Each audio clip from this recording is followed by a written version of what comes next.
Father Macclesfield's Tale by R.H. Benson and read by Christopher Halton. Monsignor Maxwell announced next day at dinner that he had already arranged for the evening's entertainment. A priest whose acquaintance he had made on the Palatine was leaving for England the next morning, and it was our only chance, therefore, of hearing his story. That he had a story had come to the canon's knowledge in the course of a conversation on the previous afternoon. "He told me the outline of it," he said. "I think it very remarkable, but I had a great deal of difficulty in persuading him to repeat it to the company this evening, but he promised at last. I trust, gentlemen, you do not think I have presumed in begging him to do so." Father Macclesfield arrived at supper. He was a little unimposing dry man with a hooked nose and grey hair. He was rather silent at supper, but there was no trace of shyness in his manner as he took his seat upstairs, and without glancing round once, began in an even and dispassionate voice. "I once knew a Catholic girl that married an old Protestant 3 times her own age. I entreated her not to do so, but it was useless. And when the disillusionment came, she used to write to me piteous letters telling me that her husband had in reality no religion at all. He was a convinced infidel, and scouted even the idea of the soul's immortality. After 2 years of married life, the old man died. He was about 60 years old, but very hale and hearty till the end. Well, when he took to his bed, the wife sent for me, and I had 6 interviews with him, but it was useless. He told me plainly that he wanted to believe. In fact, he said that the thought of annihilation was intolerable to him. If he had had a child, he would not have hated death so much. If his flesh and blood in any manner survived him, he could have fancied that he had a sort of vicarious life left. But as it was, there was no kith or kin of his alive, and he could not bear that. Father Macclesfield sniffed cynically and folded his hands. I may say that his deathbed was extremely unpleasant. He was a coarse old fellow with plenty of strength in him, and he used to make remarks about the churchyard, and in fact the worms, that used to send his poor child of a wife half fainting out of the room. He had lived an immoral life too, I gathered. Just at the last it was, well, disgusting.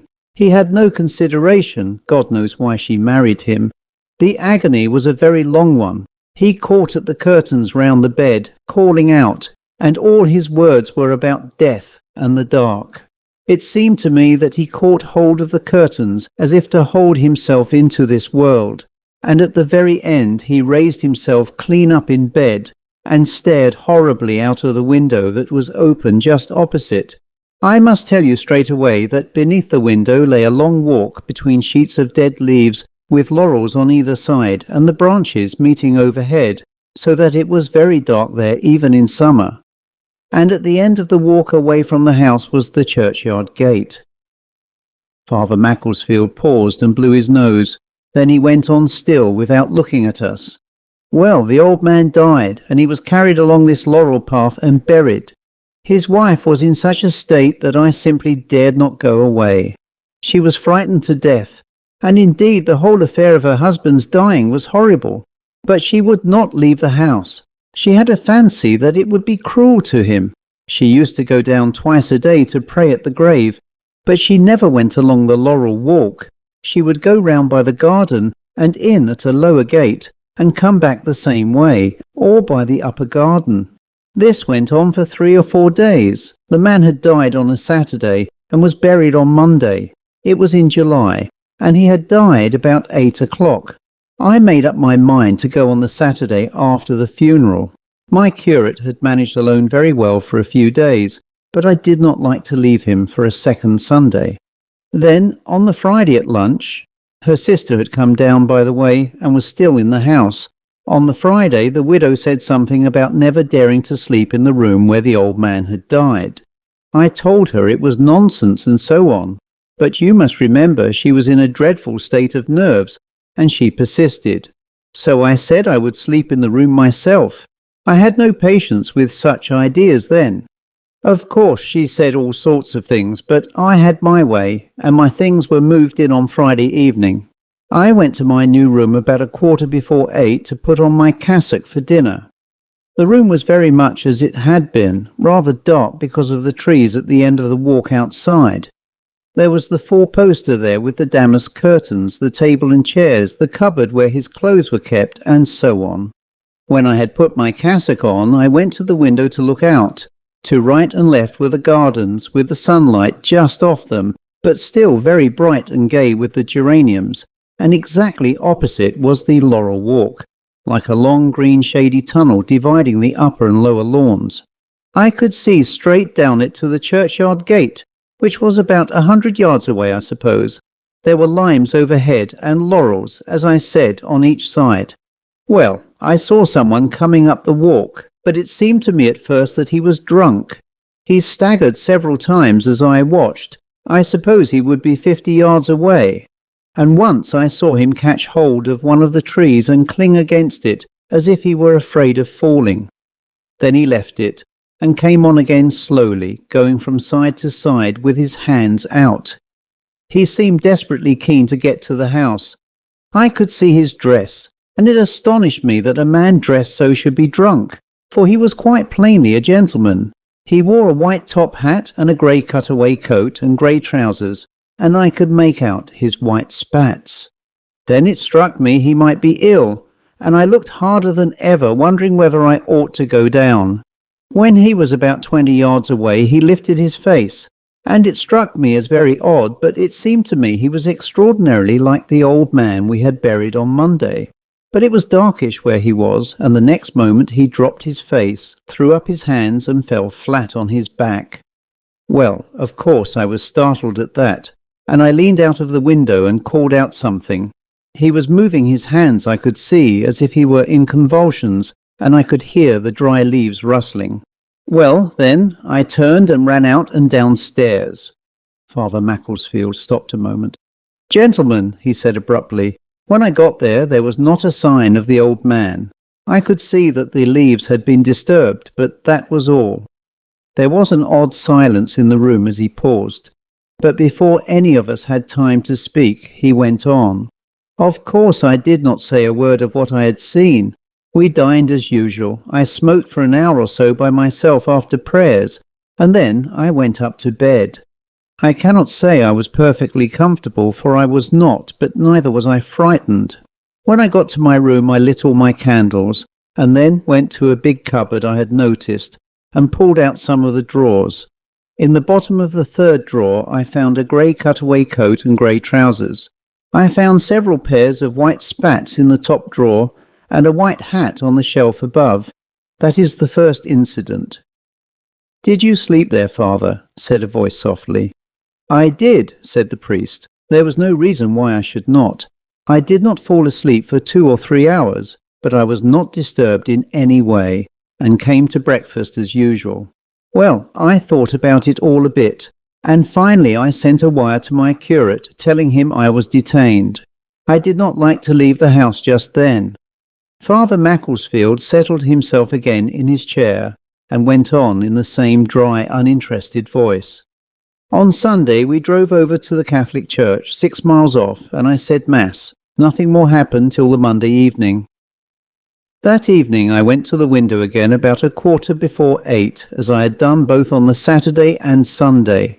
Everything was perfectly quiet till I heard the churchyard gate unlatch, and I saw a man come through. But I saw almost at once that it was not the same man I had seen before.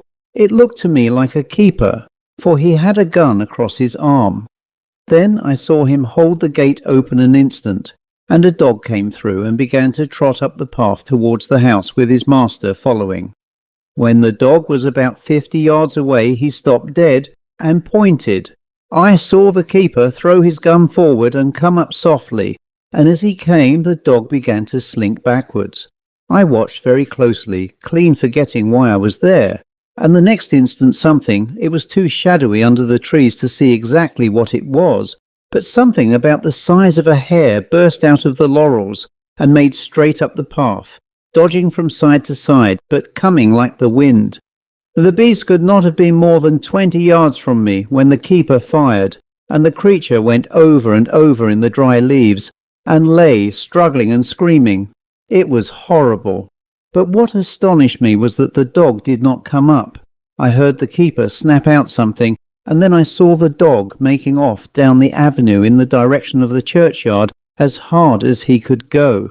The keeper was running now towards me, but the screaming of the hare, or of whatever it was, had stopped, and I was astonished to see the man come right up to where the beast was struggling and kicking, and then stop as if he was puzzled. I leaned out of the window and called to him. "Right in front of you, man," I said. "For God's sake, kill the brute." He looked up at me and then down again. "Where is it, sir?" he said. "I can't see it anywhere." And there lay the beast clear before him all the while, not a yard away, still kicking. Well, I went out of the room and downstairs and out to the avenue. The man was standing there still, looking terribly puzzled, but the hare was gone. There was not a sign of it. Only the leaves were disturbed, and the wet earth showed beneath. The keeper said that it had been a great hare, he could have sworn to it, and that he had orders to kill all hares and rabbits in the garden enclosure. Then he looked rather odd. "Did you see it plainly, sir?" he asked. I told him, not very plainly, but I thought it a hare too.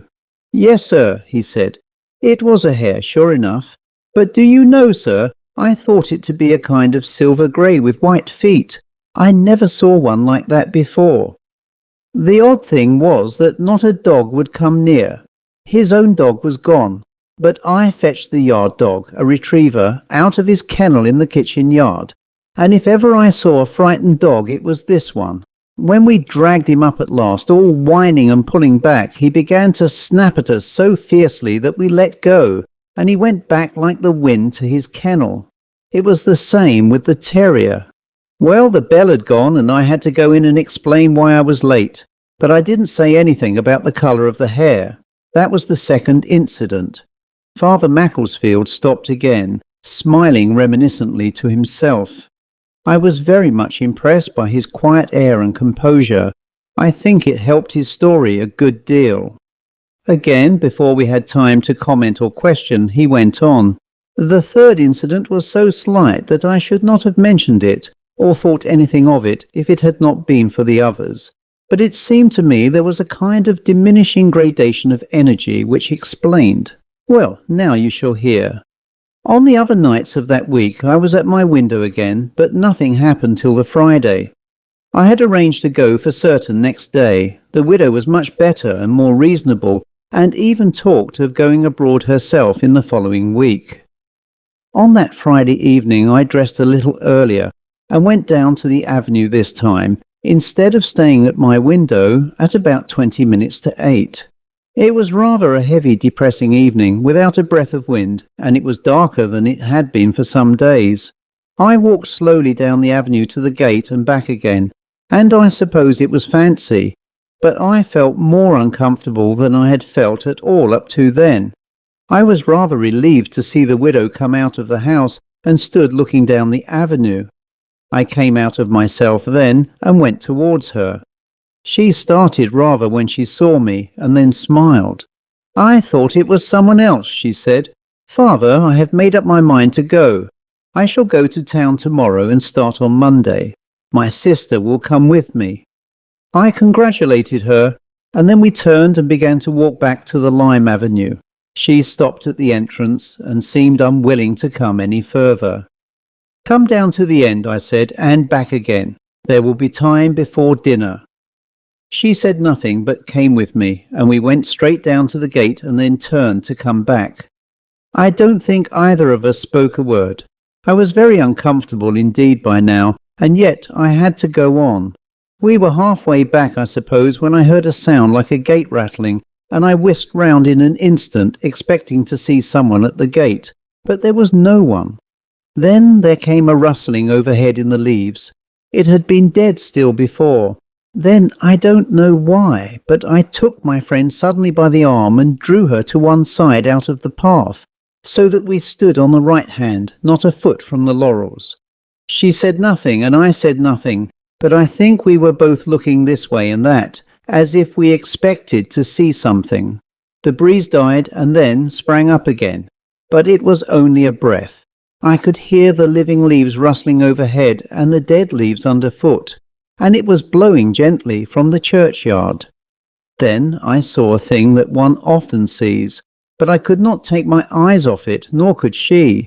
It was a little column of leaves, twisting and turning and dropping and picking up again in the wind, coming slowly up the path.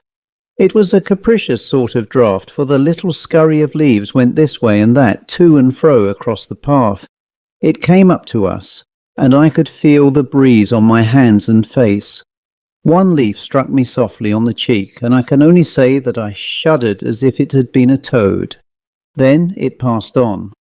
You understand, gentlemen, it was pretty dark, but it seemed to me that the breeze died, and the column of leaves, it was no more than a little twist of them, sank down at the end of the avenue.